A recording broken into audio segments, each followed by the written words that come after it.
উত্তরপ্রদেশের প্রশাসন যেভাবে মসজিদের মাইক থেকে আজান দেয়াকে কেন্দ্র করে ইমাম সাহেবকে তুলে নিয়ে এসে থানায় দীর্ঘক্ষণ বসিয়ে রেখে 2 লাখ টাকা জরিমানা করেছে, এটা তীব্র সংবিধান বহির্ভূত কাজ করেছে।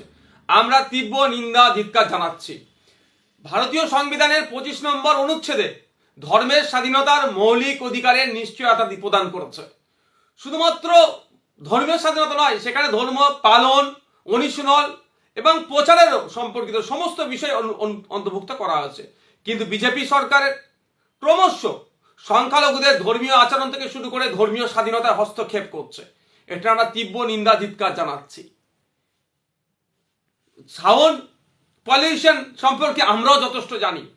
আমি দায়িত্ব নিয়ে বলতে পারি, পশ্চিমবাংলা সারা ভারতবর্ষের কোনো মসজিদের আজান আইন বহির্ভূত আওয়াজ হয় না, অর্থাৎ আজানের জন্য শব্দ দূষণের যে লিমিটেশন আছে সেটা ক্রস করে না।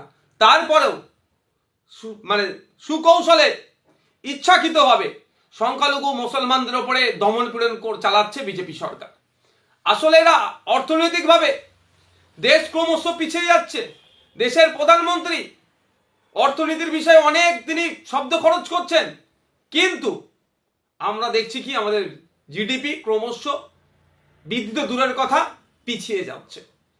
এটাকে ঢাকা দেওয়ার জন্য, সমস্ত রকমের ব্যর্থতাদের ঢাকা দেওয়ার জন্য কেন্দ্র সরকারের বিজেপির যে সমস্ত ব্যর্থ হচ্ছে সেগুলো ঢাকা দেওয়ার জন্য ধর্ম তারা খেলতে চাইছেন। তারা হিন্দুত্বের তাস খেলছেন। এই হিন্দুত্বের তাস খেলে তারা ভোটকে কুক্ষিগত করে রাখতে চাইছে। মানুষ যখন বেকারত্বের সংখ্যা বেড়ে যাচ্ছে, যে প্রশ্ন করছে মানুষ যখন কেন ক্ষুধার্তের সংখ্যা বেড়ে যাচ্ছে, বছরে 2 কোটি চাকরি দেওয়ার কথা বলেছিল, ব্যর্থ হয়েছে যখন প্রশ্ন করছে টাকা বিদেশ থেকে নিয়ে আসবো বা টাকা নোটবন্দির জন্য সুফল পাবে, উল্টে কুফল হচ্ছে, এই প্রশ্নগুলো যখন জনমানুষে তৈরি হচ্ছে তখনই ধর্ম খেলছে আর এই দিকে মাইন্ডকে ডাইভার্ট করে দেওয়ার চেষ্টা করছে। কদিন আগেই এরা সাম্বাল মসজিদের নিচে নাকি মন্দির আছে, আজমির শরীফের মাজার শরীফের নিচে নাকি মন্দির আছে, এই নিয়ে যখন মানুষকে উত্তেজিত করার চেষ্টা করছিল, আরো কিছু মসজিদের কে কেন্দ্র করে যখন উত্তেজনা সরানোর চেষ্টা করছিল, সুপ্রিম কোর্ট তাদেরকে সুপ্রিম চড় মেরে এটাকে স্থগিত রেখেছেন এবং এই মর্মে কোনো নির্দেশনা দেওয়ারও সেশন কোর্টগুলোকে বারণ করেছে।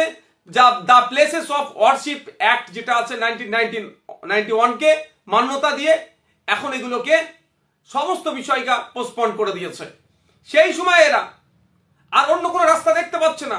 মানুষকে সাম্প্রদায়িকতার দিকে না ঠেলে না দিতে পারলে এদের ভোটে এরা গেন করতে পারবে না। সেই জন্য কি মাইকের আজান, যে মাইকে আজান দেবে তাকে 2 লাখ টাকা ক্ষতিপূরণ, তার ধার্য, এই নিয়ে তারা মেতে উঠেছে। এগুলো বেশি দিন টিকবে না।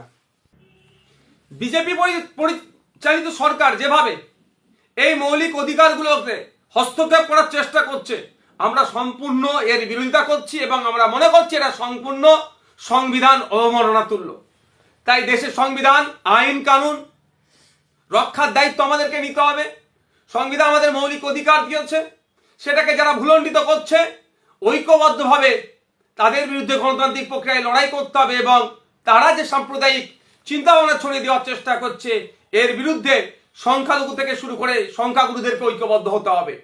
বাংলাদেশে সংখ্যালঘুরা আক্রান্ত হচ্ছে, হিন্দুরা বাংলাদেশে আক্রান্ত হচ্ছে, তার বিরুদ্ধে যেরকম ভাবে সংখ্যালঘু থেকে শুরু করে সংখ্যাগুরুরা পশ্চিমবাংলা ভারতবর্ষে প্রতিবাদ করছে, ঠিক একইভাবে পশ্চিমবাংলা ভারতবর্ষের সংখ্যালঘুরা যেভাবে আক্রান্ত হচ্ছে, তাদের অধিকার দিনের পর দিন যেভাবে খর্ব করা হচ্ছে, এটার বিরুদ্ধেও শুধুমাত্র পশ্চিমবাংলা ভারতবর্ষের সংখ্যালঘুরা নয়, দেশের সংখ্যালঘুদেরকেও, দেশের সংখ্যালঘুদের সাথে দেশের সংখ্যাগুরুদেরকেও গলায় মিলাতে হবে এবং কেন্দ্রের বিজেপি সরকার এবং বিভিন্ন রাজ্য সরকার যেভাবে সংখ্যালঘুদের অধিকারগুলোকে খর্ব করার চেষ্টা করছে তার বিরুদ্ধে সোচ্চার হতে হবে। আমি আশা করছি শুভবুদ্ধি সম্পন্ন মানুষেরা বিজেপির এই ধরনের সাম্প্রদায়িকতার বিরুদ্ধে ঐক্যবদ্ধ হয়ে লড়াই করবেন গণতান্ত্রিক প্রক্রিয়াতে।